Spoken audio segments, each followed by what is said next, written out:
المرأة اللي كانت كتشجع الآخرين على أنهم يهضروا على حقهم ضد العنف والظلم اللي كيواجهوه. غادي تواجه أسوأ ظلم على الإطلاق. رحلة إلى مكتب البريد غادي تؤدي لأسوأ مأساة بدون دافع سوى من أجل إلحاق الضرر، وهذا الشيء تسبب في غضب كبير واحتجاجات كثيرة في جنوب إفريقيا. واش غادي نكون أنا من بعد؟ السلام عليكم ومرحبا بكم في قصة جديدة. كنتمنى تكونوا بخير وعلى خير ويلقاكم هذا الفيديو في أحسن الأحوال. قصة اليوم قصة اللي حزينة بزاف واللي كتبين العنف اللي كان واللي مازال كيتمارس على النساء في مختلف دول العالم، سواء كانت دول نامية أو دول متقدمة، وسواء كان هذا العنف من طرف أشخاص مقربين كالزوج أو الأقارب أو من أشخاص اللي الضحية ما كتعرفهمش نهائيا. اليوم غادي نهضروا على واحد القصة مأساوية اللي اختفت فيها واحد الشابة في مقتبل العمر، واللي القصة ديالها شغلت الرأي العام في جميع أنحاء العالم وكذلك في جنوب إفريقيا اللي وقعت فيها هذه الجريمة. فخليكم معايا باش نعرفوا التفاصيل ديال هذه الجريمة، وكذلك ما تنساوش أنكم توضعوا لايك وتسجلوا في القناة إذا كيعجبكم هذا النوع من المحتوى باش توصلوا دائما بكل جديد. كنا كنوضعوا ثقتنا في موظفي الخدمة المدنية لأن توظيفهم في هذه المناصب كيتطلب مجموعة من الشروط، ومن بين هذه الشروط أنهم كيتحققوا من نظافة السجل الجنائي ديالهم، وكذلك مجموعة من الاختبارات اللي كتأهلهم باش أنهم يكونوا في هذا المنصب. ومن بعد كيتم تعيينهم باش يعاونوا الناس ويساعدوهم في الحوايج اللي باغين هذوك الناس يديروها. ولكن اللي غيوقع في هذه القضية غادي يبين لنا انك ما عمرك دير ثقه في حتى شي واحد نهائيا.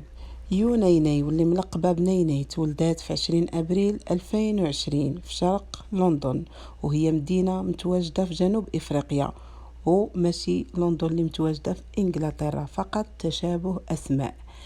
نيني كان عندها اخ وحيد كبر منها. نشأت هي وياه في واحد البيئه هادئه ومستقره مع الوالدين ديالهم اللي كانوا كيبغيوهم بزاف وكيحرصوا انهم يوفروا لهم اللي بغاو. نيني التحقت بالمدرسة الابتدائية وكانت من المتفوقات، ومن بعد التحقت بالمدرسة الثانوية بتقدير كبير، وهذا الشيء اللي خلى والديها فخورين بها. في المدرسة الثانوية كانت عضو في مجلس الطلاب، كانت كتحب شي حاجة سميتها الرياضة، وشاركت في العديد من الأحداث الرياضية سواء داخل أو خارج المدرسة. كانت هي نيني فتاة اجتماعية وعزيز عليها دير الخير. 2019 من بعد ما تخرجت نيني من المدرسة الثانوية تسجلات في جامعة كيب تاون تخصص إعلام وصناعة أفلام، وهذا التخصص غادي يبعدها على المحيط اللي كانت عايشة فيه، حيث غادي تسافر لمنطقة أخرى بعيدة على العائلة والأصدقاء.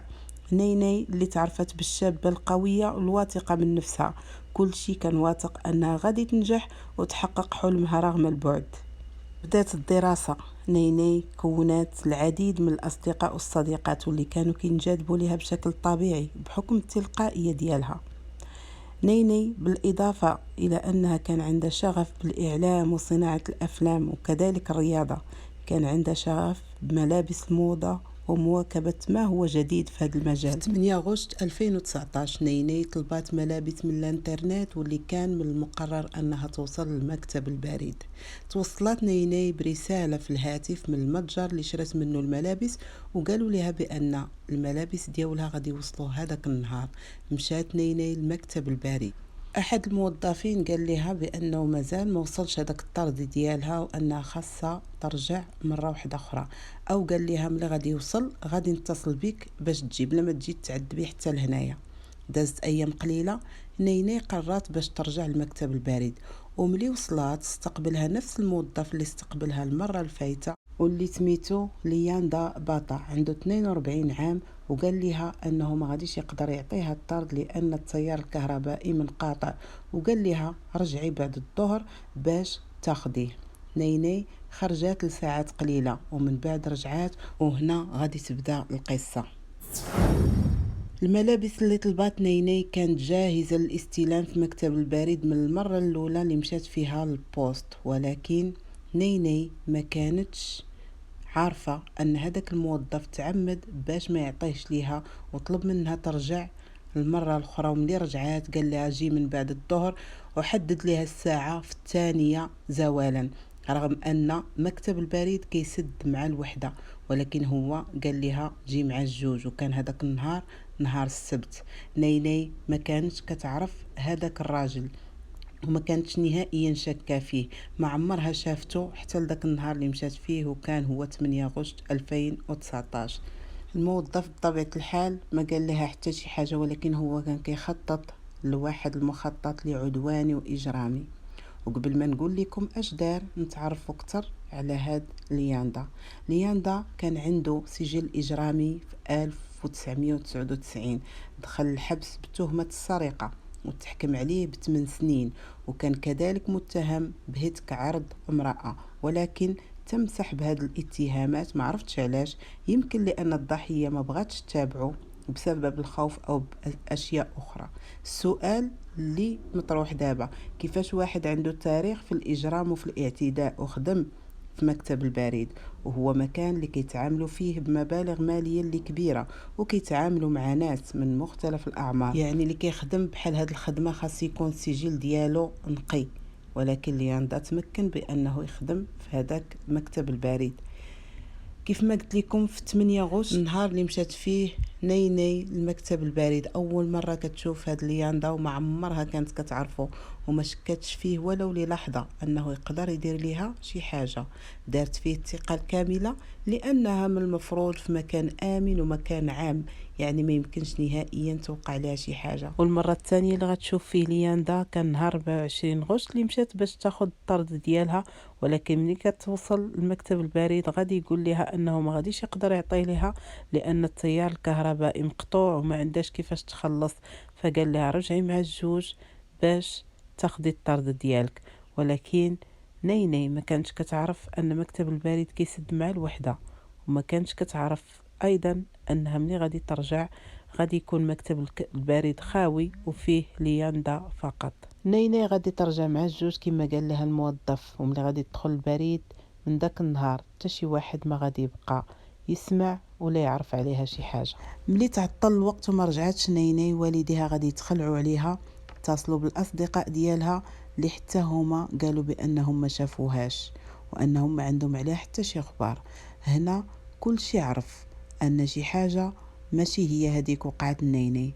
من بعد يومين على اختفائها غادي الوالدين ديالها يبلغوا الشرطة، وغادي توزع الصور ديال نيني في جميع انحاء مدينة كيب تاون. الشرطة حتى هما بداو واحد البحث واسع النطاق مع مئات ديال المتطوعين اللي تطوعوا باش يقلبوا على نيني، واغلب هاد المتطوعين كانوا من طلاب الجامعة اللي كتقرا فيها نيني، اصدقاء العائلة والعائلة ديالها كذلك.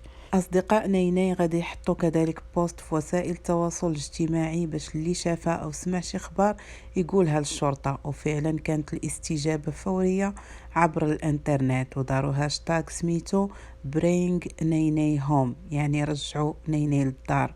وانتشر هذا الهاشتاغ بسرعة في جميع أنحاء جنوب إفريقيا.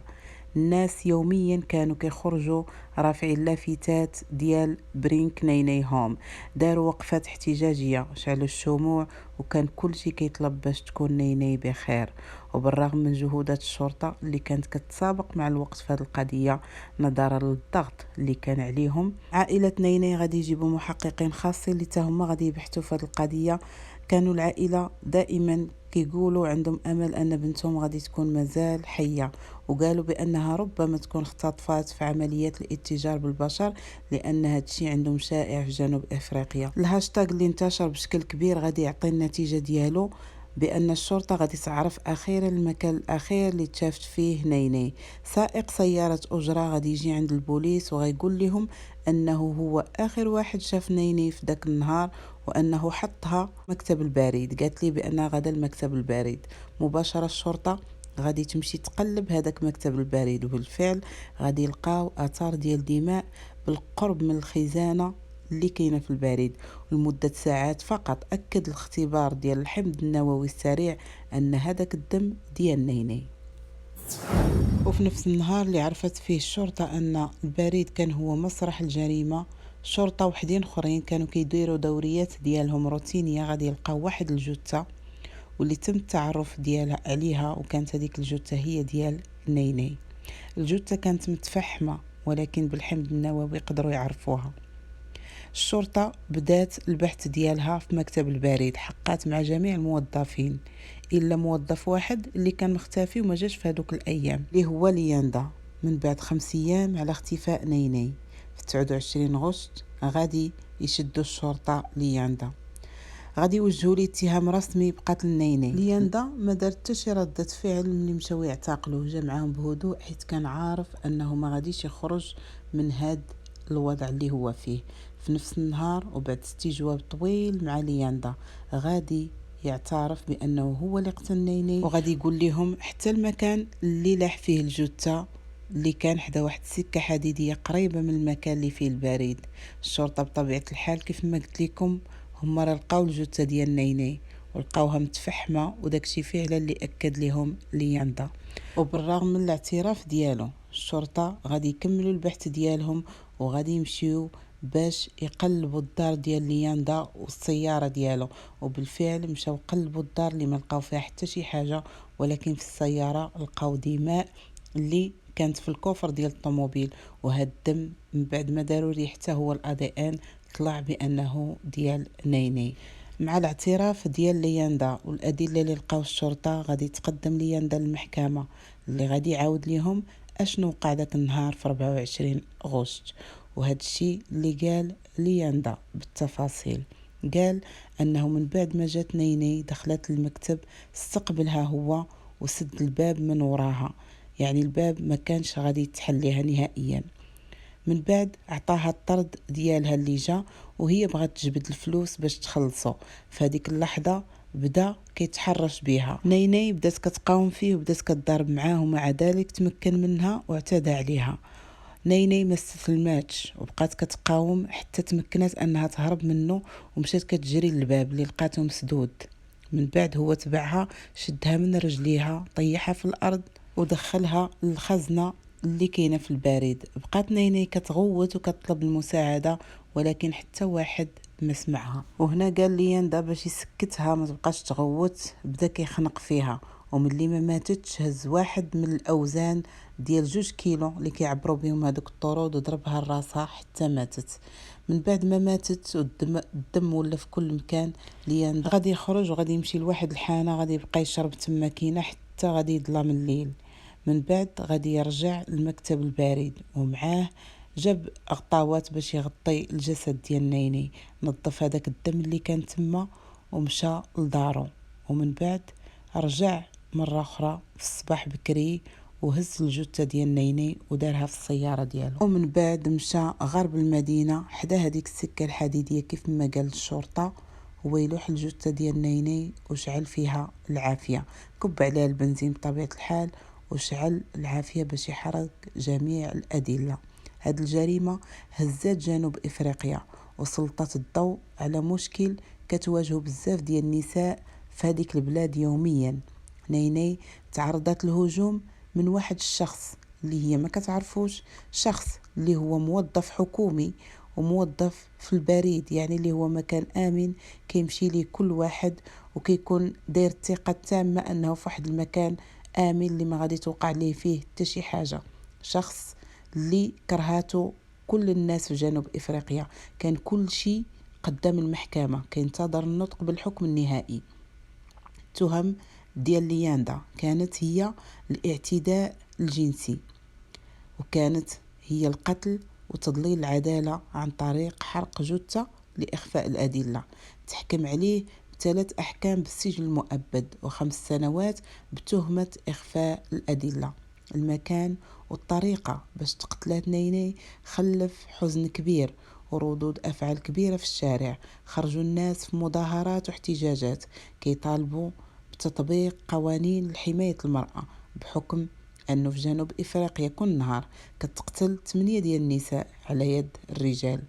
الرئيس ديال جنوب إفريقيا وعدهم بأن القوانين غادي تتغير، ولكن حتى حاجة ما تغيرات. عائلة وأصدقاء نيني أسسوا جمعية باسمها اللي بقى لحد الآن خدامة كتوعي النساء بالخطر اللي يقدروا يتعرضوا ليه، وكتعلمهم يدافعوا ويهضروا على حقهم.